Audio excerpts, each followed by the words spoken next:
Perkenalkan, nama saya Sinta Deusnia. Saya Tiara Ayu Febriana. Saya Tiffany Diandra Dewi. Dan saya Yumnasya Lawaida. Entitas bisnis sendiri memiliki beberapa jenis, yang salah satunya adalah UMKM. Yang salah satunya adalah Toko Kopi Jaya yang menjadi UMKM berfokus kepada bidang kuliner sendiri. Toko Kopi Jaya menawarkan berbagai macam menu makanan dan juga minuman dengan harga yang affordable. Toko Kopi Jaya didirikan pada tahun 2018, tepatnya pada bulan November. Toko Kopi Jaya didirikan oleh PPI Kota Malang atau Purna Paskibraka Indonesia Kota Malang. Dalam struktur organisasi, struktur yang paling bawah adalah kru, tingkatan yang menengah adalah manajemen, sementara di tingkatan yang paling atas merupakan CEO, COO, dan CPO. Yang pertama ada inbound logistik. Toko Kopi Jaya memiliki warehouse dan juga central kitchen. Warehouse tersebut berperan untuk menerima pasokan bahan baku dari supplier.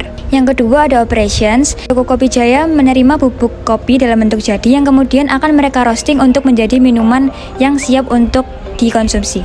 Kemudian yang ketiga yakni outbound logistik atau pengiriman keluar. Toko Kopi Jaya ini memiliki 3 mitra kerja, yaitu GrabFood, ShopeeFood, dan GoFood. Yang keempat adalah marketing and sale. Dengan membangun outlet dapat menarik minat para pembeli. Yang kelima adalah service. Toko Kopi Jaya memberikan barcode pada setiap ujung meja agar para customer dapat memberikan keluhannya.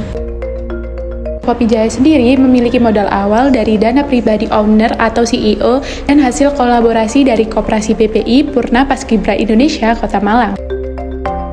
Dalam analisis siklus pendapatan di Toko Kopi Jaya, kami telah melakukan wawancara dengan owner atau pemilik Toko Kopi Jaya. Berikut adalah flowchart yang telah kami buat mengenai siklus pendapatan di Toko Kopi Jaya.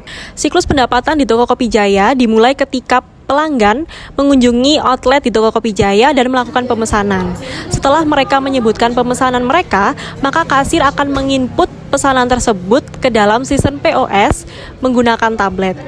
Setelah itu akan secara otomatis mencetak nota penjualan sebanyak rangkap 3. Kemudian kasir akan memberikan nota penjualan pertama kepada bagian dapur, nota penjualan kedua ke bagian bar, dan nota penjualan ketiga akan disimpan oleh kasir yang nantinya di akhir hari atau ketika penutupan akan diberikan kepada SPV. Setelah mencetak nota penjualan dan memberikan kepada bagian dapur dan bagian barista, kasir akan menyebutkan tagihan yang harus dibayar oleh pelanggan. Setelah menerima informasi, pelanggan akan melakukan pembayaran. Setelah itu akan tercetak struk penjualan diberikan kepada pelanggan oleh kasir. Setelah menerima struk penjualan, pelanggan akan menunggu pesanan mereka disajikan dengan menikmati fasilitas yang telah diberikan Toko Kopi Jaya. Kemudian, setelah bagian dapur dan barista mendapatkan nota penjualan, maka mereka akan langsung memproses pesanan. Setelahnya, pelayan akan mengambil pesanan dari bagian dapur dan barista,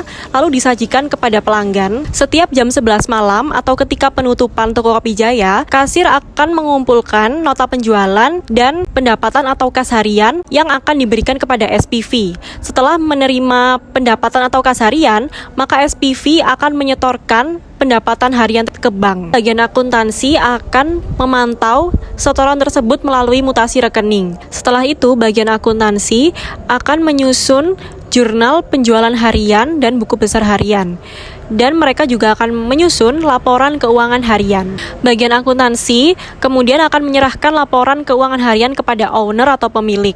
Setelah itu, owner atau pemilik akan melakukan pemantauan dan mengoreksi. Jika laporan keuangan harian benar, maka akan langsung divalidasi oleh owner dan proses siklus pendapatan telah selesai. Namun jika salah, maka owner akan mengoreksi dan membantu penyusunan laporan keuangan oleh bagian akuntansi. Yang pertama yakni persaingan yang ketat. Yang kedua yakni pelayanan yang kurang memuaskan. Yang terakhir yakni kebijakan harga bahan baku yang tidak stabil.